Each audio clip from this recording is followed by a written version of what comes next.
Okay, so this video we're going to have a look at the graphs of the basic trig functions, sine, cosine and tangent, and we're going to use this unit circle interactivity to try and explain what's going on. So the first graph we'll have a look at is the graph of y equals sine of x. Here it is here.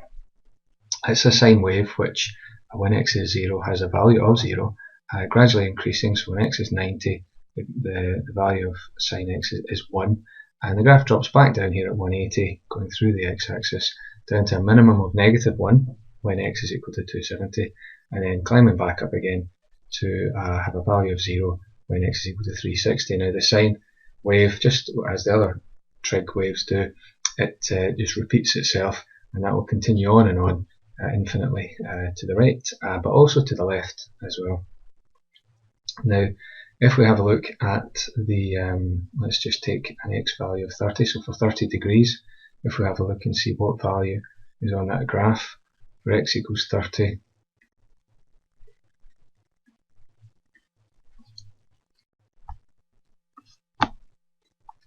x equals 30, we've got a value of 0.5. That means that if you were to draw a right angled triangle where one of the angles was 30, if you were to then divide the opposite side to that angle of 30 by the hypotenuse, you would get an answer, a value of 0.5 for any size of triangle you choose to draw.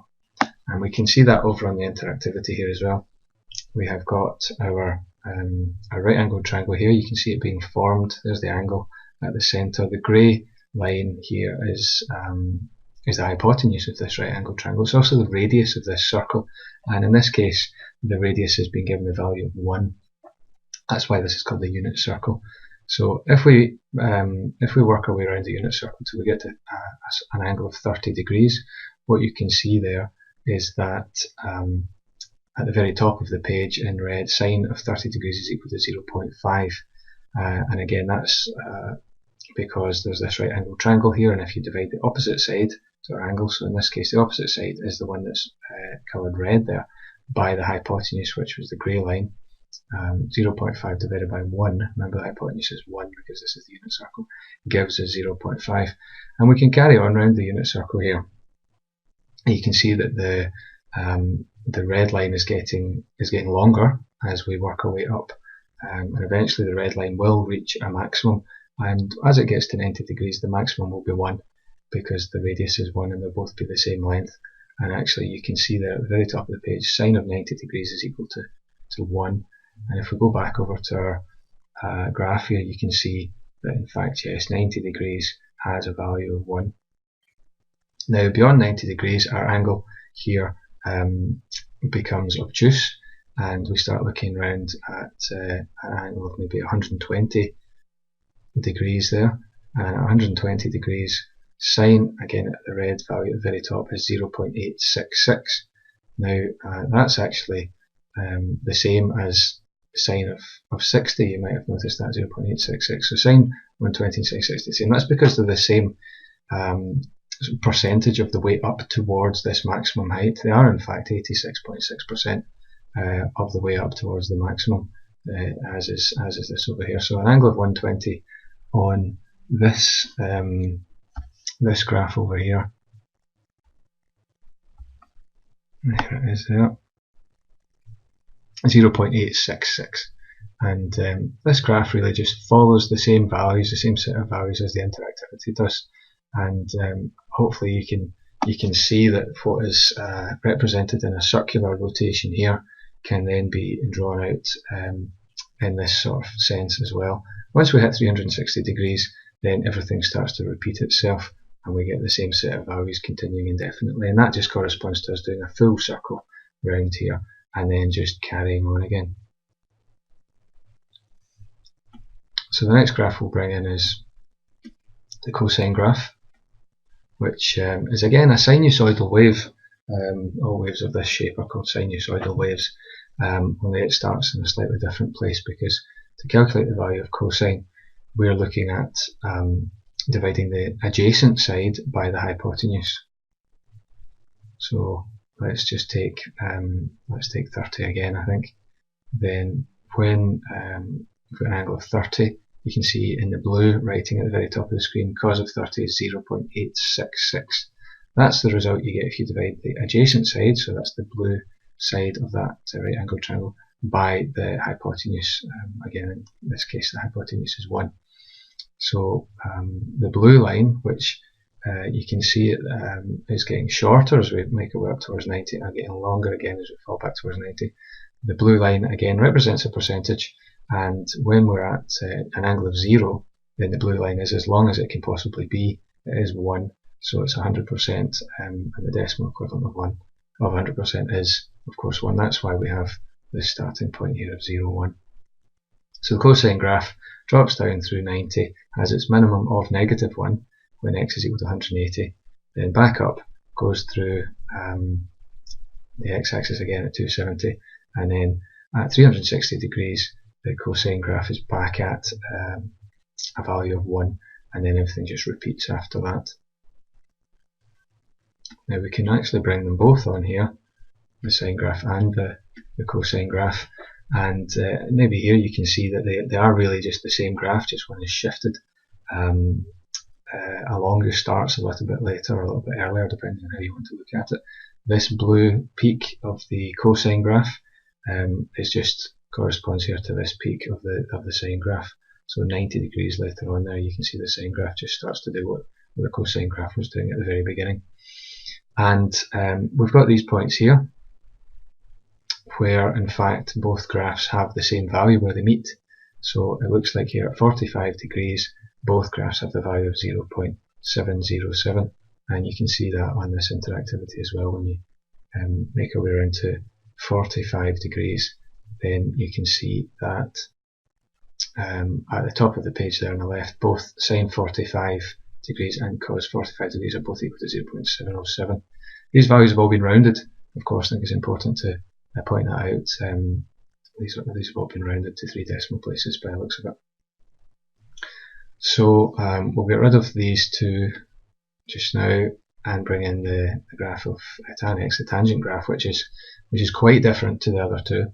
The tangent graph is a bit unique in many ways. The values of the tangent graphs are created by dividing the opposite side by the adjacent side. So, for example, there's an angle of 30 degrees, and you can see tan 30 in the green there is equal to 0.577. That's what you get if you divide the opposite side, which is the red one on our triangle, by the adjacent, which is 0.86, the blue one. And from these values we can build up the graph of y equals tan x.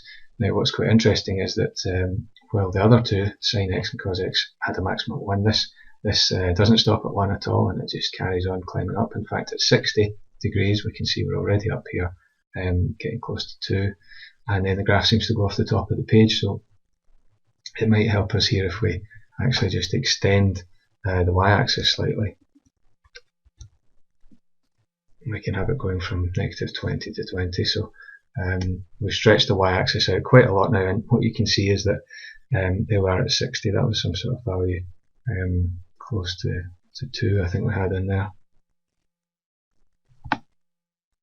Yeah, so 60 degrees on our graph is just about 1.7, and we can see that over here on the interactivity as well. 60 degrees, it's easier to see actually, 1.73 in the green there, first tan of 60.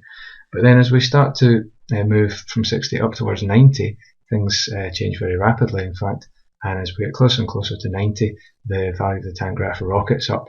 Now it looks a little bit like it's eventually going to meet that line of 90, but it doesn't. It continues to get closer and closer to 90, but will never actually touch it. This is what's called a discontinuity. This graph doesn't cross the line where x is equal to 90 here, this vertical line here, which is actually the equation x equals 90.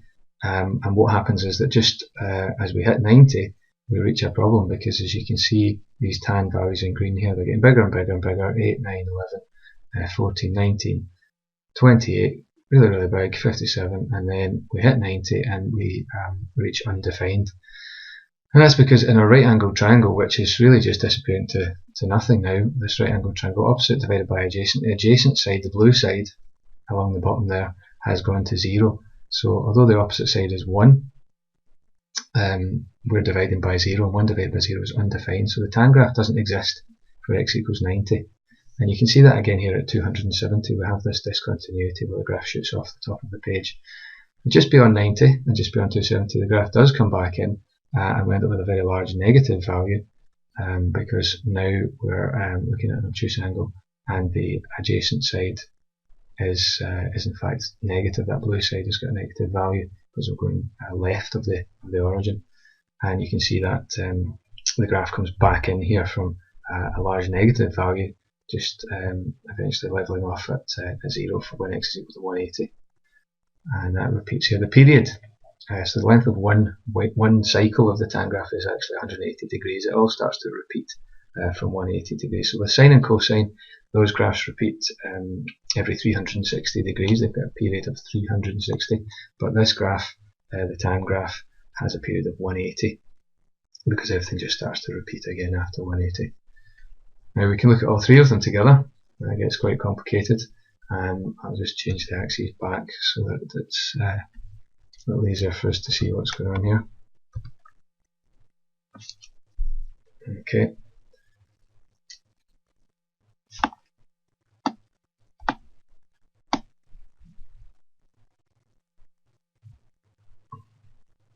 So we want to look at the graph between 0 and 360 degrees, which I think we've just about got.